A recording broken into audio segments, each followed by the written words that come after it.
ఉమ్మడి ఉభయ గోదావరి జిల్లాల పట్టభద్రుల ఎమ్మెల్సీ ఎన్నికల్లో కూటమి అభ్యర్థి పేరాబతుల రాజశేఖర్ను గెలిపించాలని మంత్రులు నాదెండ్ల మనోహర్, కందుల దుర్గేష్ కోరారు. రాజమహేంద్రవరంలో జనసేన ఆధ్వర్యంలో రాజశేఖర్కు మద్దతుగా నిర్వహించిన సమావేశంలో వారు పాల్గొన్నారు. తీవ్ర ఆర్థిక సమస్యలున్న కూటమి ప్రభుత్వం అమలు చేస్తున్న సంక్షేమ అభివృద్ది పథకాలను ప్రజలకు వివరించాలని మంత్రులు సూచించారు. కూటమి అభ్యర్థి రాజశేఖర్ గెలుపునకు జన సైనికులు, వీర మహిళలు ఎలాంటి లోపం లేకుండా కృషి చేయాలన్నారు. 27వ తారీఖున జరగబోయే శాసన మండలి గ్రాడ్యుయేట్ ఎలక్షన్స్ కోసం కూటమి అభ్యర్థి గెలుపు కోసం ప్రతి ఒక్కరం కూడా అప్రమత్తతోటి, కొంచెం సమన్వయంతోటి, ఒక బాధ్యతతోటి కలిసి పనిచేసుకుని అద్భుతమైన విజయం సాధించే విధంగా అడుగులు వేయాలని ఈ రోజున మా పార్టీ అధ్యక్షుడు పవన్ కళ్యాణ్ గారి పిలుపు మేరకు అందరికీ కూడా ఈ సమాచారం అందించడం జరిగింది.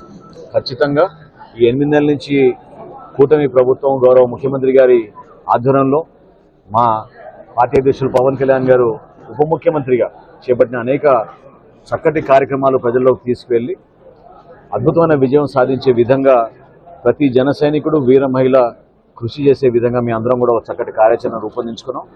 తప్పకుండా ప్రభుత్వం చేసిన కార్యక్రమాలు ప్రజల్లో తీసుకెళ్లడమే కాకుండా భవిష్యత్తులో ఏ విధంగా యువతకు ఒక చక్కటి అవకాశం పెట్టుబడుల విషయంలో కానివ్వండి, లేదా ఉపాధి అవకాశం విషయంలో కానివ్వండి, అదేవిధంగా ఒక మంచి ప్రణాళికతోటి టీచర్ల కోసం, విద్యారంగం కోసం తీసుకురావాల్సిన మార్పుల్ని ప్రజల్లో తీసుకెళ్లాల్సిన బాధ్యత మా అందరిపైన ఉంది.